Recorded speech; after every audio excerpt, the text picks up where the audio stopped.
So I recently had a conversation with a friend about smartphones getting a little too big. I didn't think it mattered because in a world where a 6.3-inch Pixel 9 Pro has the same high-end features as the Pixel 9 Pro XL, you start to realize that the size debates might be missing the point.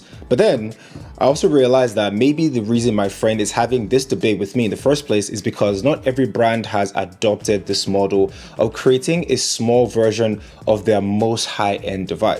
For instance, Samsung users don't have the option of getting the full ultra experience in a 6.3-inch compact phone.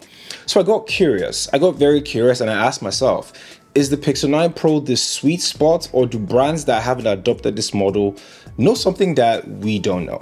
Well, let's find out in this video. And if this is your first time seeing this face, my name is KJ and I make tech videos to help you guys make a buying decision and of course give you information. And if this is something that you're interested in, hit the subscribe button and like this video, as that is one of the best ways to help me out. The Pixel 9 Pro XL is a 6.3-inch phone that weighs 199 grams, which is 22 grams less than the 9 Pro XL.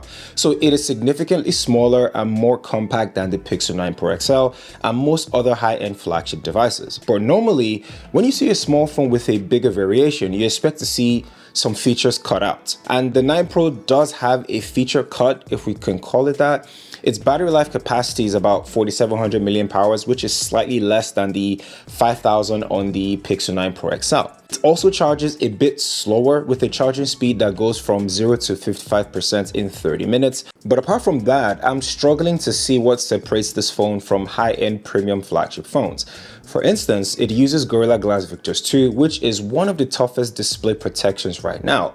It has a matte back, an aluminum frame with a glossy finish, and even though I would have also preferred a matte frame to prevent it from, slipping occasionally or easily gathering dust, it still feels very comfortable in my hand. It has an IP68 dust and water resistant rating, which is the industry standard. And personally, I think the current Pixel design is the best in the Android smartphone market. I'm a big fan of the camera design on the back of the Pixel 9 Pro, and even though I thought the Pixel 9a was just okay, it didn't have the same camera bar that the Pixel phones are known for. And I'm hoping that design choice is not a glimpse of what is to come in the Pixel 10.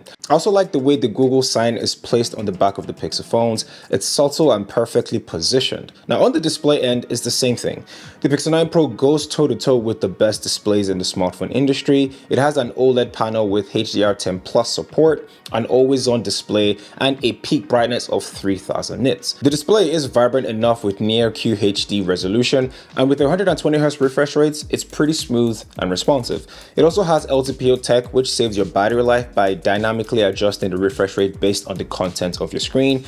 And even though the Pixel 9 Pro falls short, it's not because it's held back to make the more expensive 9 Pro XL look better. It's because Google, as a smartphone company, is still trying to figure out some things out. And whatever limitations you see on the Pixel 9 Pro, the Pro XL most likely has that too. For instance, Google's custom chip Tensor has consistently lagged behind in raw performance and efficiency. It drains battery fast, it gets hot quickly, and occasionally it pops up with weird issues like connectivity problems while trying to make calls or microphones fading out during voice recordings. These issues are common on all Pixel phones, not exclusive to the Pro models. That being said, Tensor has improved over the last few years, and with the help of timely software updates, issues tend to, get fixed very quickly. Now, the 9 Pro has a 16 gigabytes of RAM, which is more than most people need in a smartphone. The abundance of RAM helps the phone make more efficient decisions, especially when juggling multiple tasks at the same time or running memory-intensive applications. The phone runs Android 15 with the promise of up to 7 years of major software and security updates. And despite Tensor's occasional issues like the ones I mentioned earlier, this phone is still the one that gives you premium performance. And in most cases, it rarely stutters even when you're jumping from one intensive activity to another. It's really just right. And one of the many reasons why many people and myself opt for Pixel devices is the way the Pixel experience feels smarter and more intuitive than what you get on other Android phones. This is backed up by the progress Google has made with integrating AI in its smartphones. Now, the Pixel 9 Pro is one of the best AI phones in the industry, and not just because it has the most AI features, but because those features perform efficiently. And I can tell you that some of these these features are very useful in my life. For instance, I use AdMe with my friends or even my partner when we don't have someone to take a picture of us. I take one of her, then take one of me and just stitch it together. Again, it's not exactly real, but it is real, if that makes sense. Personally, I have been using Gemini Live because it has this feature where you can just point the camera at anything and it gives you any information about it. It even tells you where you can buy it if that's something that you're interested in. However, Google's strength in software can sometimes seem like a double-edged sword. On one hand, it's the same software that makes the Pixel 9 Pro a very smart and intuitive phone. On the other hand, Google often tries to use software workarounds to solve hardware limitations. Now, a good example of this is the Video Boost feature on the Pixel 9 Pro and the 9 Pro XL. On paper, it sounds impressive. This is a cloud-based system that takes your 4K footage and upscales it to 8K at 30 frames per second. In reality though, it's a rigorous process that requires a strong and stable internet connection, significant processing time, and to be honest, a lot of patience. I don't really like the feature and it's a nice to have. And the funny thing is that 8K video isn't even something most people care about, but it's a pattern I have noticed with Google leaning heavily on software to make up for what the hardware cannot really do, instead of just making better hardware. That being said, I am a big fan of the 9 Pro's camera. I've always raved about Pixel's image processing capabilities because I think it's perfect for my skin tone. Generally, the 9 Pro's camera setup is stacked with a 50 megapixel wide-angle lens, a 48 megapixel telephoto lens with a 5x optical zoom, and of course a 48 megapixel ultra wide sensor. Each sensor is supported by a wide aperture, a dual pixel autofocus, and optical image stabilization. So in real life, this means you are not going to have a problem with details, color vibrancy, and dynamic range of your pictures.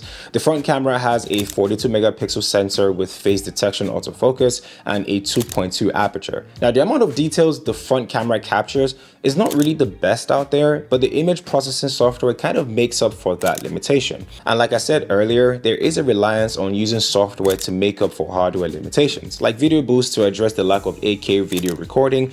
But ultimately, I think the Pixel 9 Pro still has a great camera system that can rival the best of the best in the smartphone world. So the Pixel 9 Pro is undoubtedly a great phone.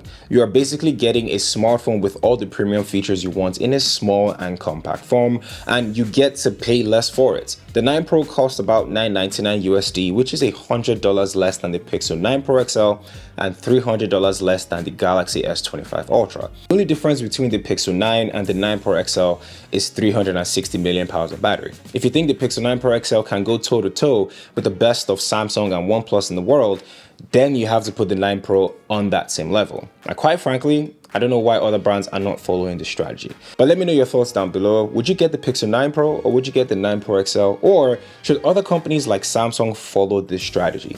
Let me know down in the comments. Thank you guys for watching this video. My name is KJ and I'll catch you guys in the next one.